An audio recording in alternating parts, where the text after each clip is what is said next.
You got all the cameras and the pictures and all I that. know, right? You got the camera, yeah. It's Absolutely. This is Mellissa Thomas with Florida National News here with Kitrick Taylor, who's a former wide receiver in the NFL. Thank you so much for taking the time to talk to us. Appreciate you. Thank you much. I'm glad to be here. Absolutely. So, first, talk about what you've been up to since your time in the NFL. And I know that recently you were in talks with the Sports Philanthropic Foundation, or network rather. So, kind of let our audience in on what you've been working on. Well, basically, at this moment, the Sports Philanthropy actually invited me because she invited me on her show, through Zoom and about 2 times. And then she said, well, hey, the Super Bowl is out here.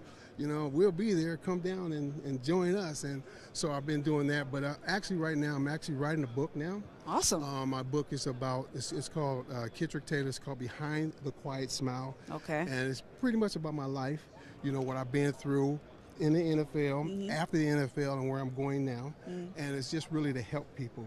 But that's just really my main focus now. And I also work at a group home for boys ages 8 to 13.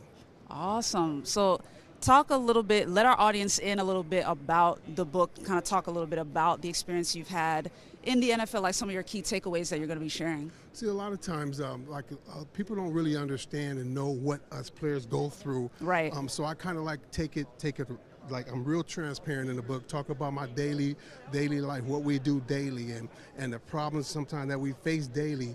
And it looks good on Sundays to people, but what we go through is rough. So I talk about the good times, I talk about the bad experiences, that we go through. And it's just pretty much just my personal life of every step of the way daily about, how we live. Wow.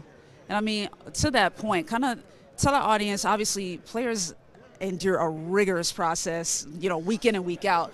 But talk about some of the tools that you used to remain resilient while you were playing. Well, I just had this work ethic. I know that at that point when I made it to the NFL, this was putting food on my table. And so I just had a work ethic that was unbelievable. I had to, because if I didn't, I wouldn't be playing the game. But it was just more so just putting everything that I had into that day or into that week or into that game just to keep going. And it worked, but if you don't do that, then it's a wrap, Wow. So do you instill lessons like that with the young men that you mentor in the group home? Yes, I always talk to them about hard work, never give up, and I'm a man of faith. Never give up. God is in control.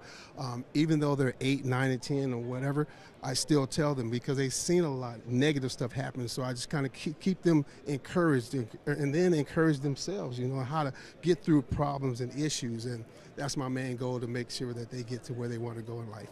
Awesome. And when does the book come out, by the way? I get in trouble when I say an exact date. But okay. Ballpark. I would say April 1st. Okay. April 1st.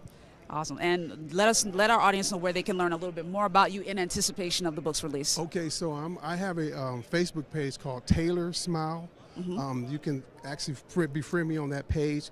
And I have a actual book page. It's called Behind the Quiet Smile, The Life of Kitrick Taylor, but it's called Behind the Quiet Smile. All you got to do is go in there and then ask to be a friend on that, and I'll give you more updates on it and what we're doing and what I'm doing with it.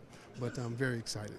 And then now we definitely want to talk some shop. Obviously, I know you've been keeping up with the league so far, so definitely want to, first of all, find out if you're willing to share this. Which team are you rooting for on Sunday? You know what? I'm not afraid to say I'm from here, California. Okay. Well, my team is out, so right. I'm from California. I better say I'm for the Rams, and the Rams are going to do it. But again, it's going to be a good game, close game, and I'm looking forward to it. But the Rams all day. Okay. I love sharing this with anybody that we've been talking to here this week. But we frequently cover the Buccaneers, and that very last game, we were talking with the fans. And I'm telling you, there was one bold young kid that we spoke to. He was a Rams fan, and he chanted like, "Whose house? Rams house." And like we were like, wow, like they really came to Tampa with that. And then ironically, the Rams won. So and here we are. Absolutely. Standing here in Los Angeles, California. Absolutely, in the hometown. And I mean, talk about that significance, because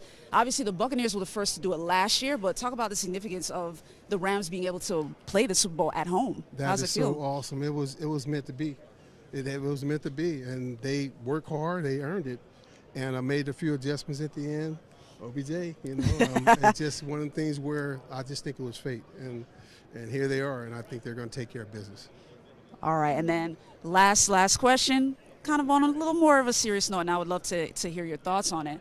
Obviously, Brian Flores kind of lifted the rug on the NFL really quick, but I just want to ask you in a more general sense, not only with head coaches, but just players in general. Like, what is your perspective in terms of any steps that the NFL needs to take in terms of diversity? Well, it's funny because, we always see the diversity effect of the black coaches not being hired based on what they're saying. Mm-hmm. But I never really got into that until now. I do believe that everyone should have a fair shot. Doesn't matter the color of the skin. But I just think that they are going to make the adjustments. Unfortunately, he had to go through this to get it out there. And I'm just praying that he's able to come back and do coaching. Right. But it's a good thing for a lot of guys, but I just hope that he's able to bounce back from being honest and from his heart. But I think it's going to be okay.